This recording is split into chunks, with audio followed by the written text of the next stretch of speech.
দেশি মুরগির মাংস ভুনা করছি নাকি কবুতরের মাংস ভুনা করছি না। আসসালামু আলাইকুম, কেমন আছেন সবাই? আজকে একটা নতুন রেসিপি নিয়ে চলে আসছি, ভাবলাম আপনাদের সাথে শেয়ার করি। আজকে করব হচ্ছে শুটকি ভুনা। তো দেখেন, এইভাবে যদি শুটকি ভুনা করেন তো ভাতের চাল একটু বাড়ায় দিবেন, কারণ এইভাবে শুটকি ভুনা করলে অনেক টেস্ট হয়। তো আজকে আমি শুটকি ভুনা করব। এই যে দেখেন, আমি পেঁয়াজগুলারে মানে একটু বড় সাইজ করে কেটে নিছি, তো কুচি করি নেই। তারপর দিয়ে দিলাম হচ্ছে একটু আদা রসুন বাটা। পেঁয়াজগুলো ভেজে দিয়েছিলাম হালকা করে, আর হচ্ছে আদা রসুন বাটা দিয়ে দিছি। দিয়ে এই দেখেন একটু ভেজে নিলাম। তারপর দিয়ে দেবো হচ্ছে গুঁড়া মশলাগুলো। আমি হলুদ মরিচের গুঁড়া আর হচ্ছে ধনিয়া গুঁড়া আর লবণ দিয়ে এই যে মশলাটা ভালো করে কষাই নিতেছি। দেখেন আমার মশলাটার কালার কি সুন্দর আসছে। জিরা গুঁড়া দিই নেই, পরে দিয়ে দিলাম হচ্ছে জিরা গুঁড়াটা। তো জিরা গুঁড়াটা দিয়ে ভালো করে মশলাটা কষাই নেব। কষাই নেওয়ার পর হইতেছে আমি দিয়ে দিব কী জানি বলে শুটকিটা।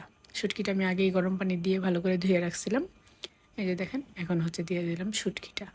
এই শুটকিটা যদি এইভাবে ভর্তা মানে ভুনা করেন, মানে খাওয়ার কী যায় পরিমাণ একটা মজা, এটা যে না খাইছে সে কখনো বুঝবে না কী পরিমাণ এটা মজা।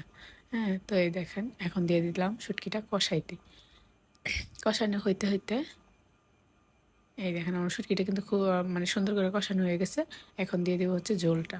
আমি অল্প করে পানি দিয়ে দিছি, কারণ পেঁয়াজ রসুন তো এগুলো ভাজাই হয়েছে, আর শুটকিটাও আমি গরম পানি দিয়ে ইসে করে রাখছিলাম। তো আমার শুটকিটা ঝোল হয়ে দিয়ে দিছিলাম। তো এখন ওই যে দেখেন, এটা আরও বোনা বোনা হইব। তো আবার ঢাইকা দিছি, আর কিছুক্ষণ রান্না করে নিলাম। এই যে এখন আমার শুটকি বোনাটা প্রায় রেডি, প্রায় হয়ে গেছে। এই দেখেন শুটকি বোনাটা একদম ভুনা ভুনা হয়েছে, আর কালারটা কি আসছে, মন চাইতেছে যে এখনই খেয়ে ফেলাই। তো ওই যে আমি এখন বাটিতে ইয়ে করতেছি। দেখেন কি সুন্দর যে একটা কালার, মানে দেখলে কেউ বুঝবেই না যে এটা শুটকি বোনা। মনে হবে যে এটা হয়তো হয়তো দেশি মুরগির বোনা বা কবুতরের মাংস বোনা, এরকম কিছু। মানে বোঝার মতো উপায় নেই যে এটা শুটকি বোনা। যারা যারা না খাইছেন তারা অবশ্যই খাবেন।